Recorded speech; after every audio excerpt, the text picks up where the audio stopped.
আজ আমাদের বাসর। একজন নারী এবং পুরুষের জন্য সর্বশ্রেষ্ঠ এই সর্বশ্রেষ্ঠ রাতে একজন আরেকজনকে জানা দরকার, যেহেতু আমাদের অ্যারেঞ্জ ম্যারেজ। জি। আরে ঘাবড়ানোর কিছু নাই।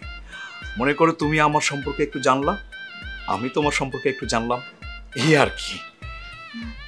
জি বলেন। না মানে আশা করি তুমি সঠিকভাবে সঠিক তথ্যগুলোই আমাকে দিবা। মানে আমি চাই না আমাদের জীবনটা শুরু হোক মিথ্যা দিয়ে। দেখো, যেহেতু আমাদের পারিবারিকভাবে বিয়ে হয়েছে, সেহেতু আগে থেকে একে অন্যের প্রতি তো তেমন জানা ছিল না। সেজন্য জিজ্ঞেস করছি, আমাদের বিয়ের আগে তোমার কি আর কোনো প্রেম ছিল? জি না, মানে জি না মানে ও, তার মানে তোমার প্রেম ছিল।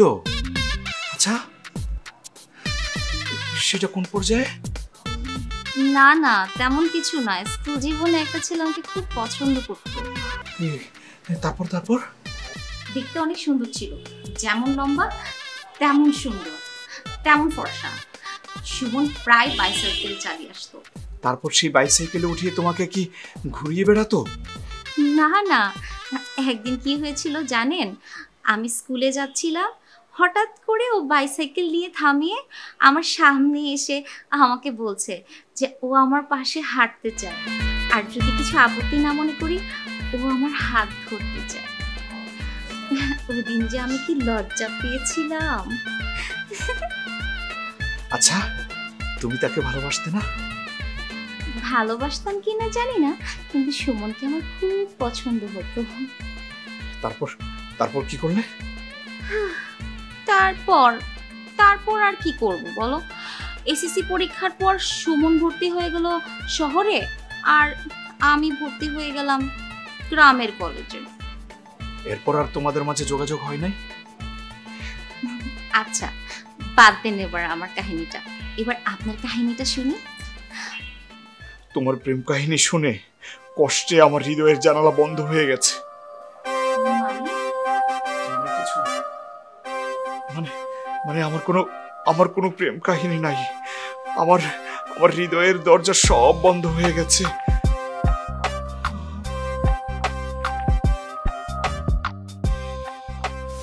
কোথায় যাচ্ছেন? হৃদয়ের জানালা খুলতে।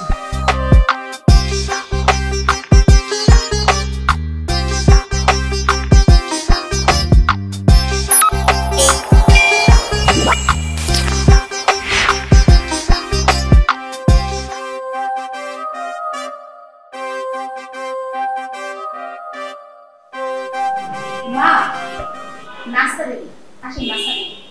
ওমা, সকালে নাস্তা খাওয়ার আগে যে ওষুধটা খেতে হয় দাও না। ওহো, আমি একদম নিয়েছি। আপনি বসে তাহলে এখন নিয়ে